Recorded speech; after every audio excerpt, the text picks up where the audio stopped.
Hello and welcome to Lesson 4 of the Creative Online School's Mastering Adobe Lightroom course. In this lesson, I'm going to teach you about Lightroom's white balance settings, and I will show you how to use them to correct the white balance of your images. This tutorial is brought to you by Creative Online School. White balance is crucial for an aesthetically pleasing image or collection of images. If you're working on a collection of photos that were taken at different times of the day under different weather conditions, your white balances will determine whether your collection is cohesive or not. You can spend loads of time adjusting the white balance on your camera before you take a picture, but there's no guarantee that the image will turn out perfectly. Luckily, Lightroom can fix this for you, but in order to take full advantage of Lightroom's white balance feature, you really need to shoot in RAW. My biggest regret as a photographer is failing to shoot in RAW soon enough. I thought RAW files were a waste of space, and I was so wrong. Now, in my opinion, if you don't shoot in RAW, then there's really no point in even owning Lightroom. Shooting in RAW is definitely worth the lost disk space. Now let's play with our white balance correction tool.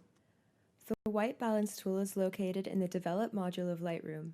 It's the first tool listed in your Basic Adjustments pane. You can use it for working with both color and black and white pictures. We will now go over the different white balance tools from left to right. The first tool is the White Balance Selector tool.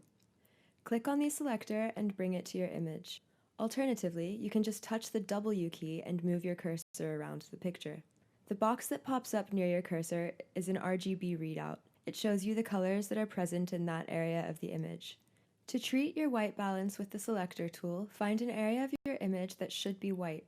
In this picture, the whitest area is probably on the marble ground, which looks pretty blue just like the rest of the image. Let's look at the 8 presets you have to choose from. The As Shot preset will revert your image's white balance back to the original setting.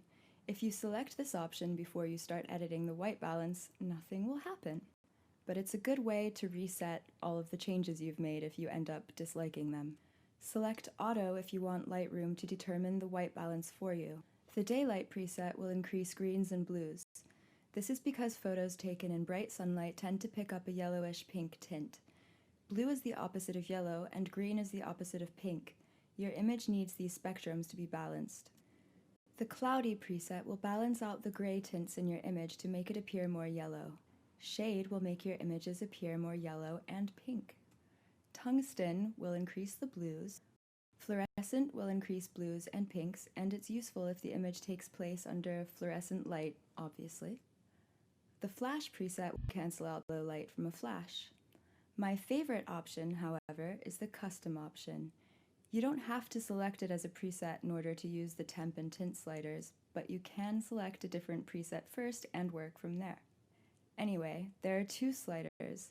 The temp slider has blue on one side and yellow on the other, and the tint slider has green on one side and pink on the other. If your image is too blue, move the slider towards the yellow side.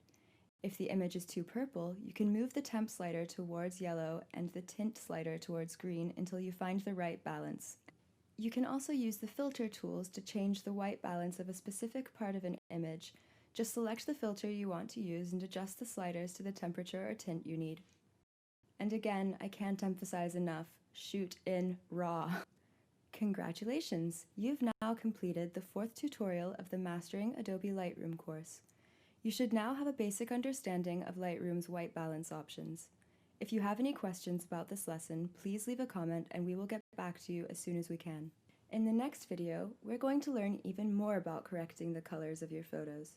We will go over the HSL Color Black and White tool, and we will also talk about the corrections you can make using the Split Toning tool. This course is brought to you by Creative Online School.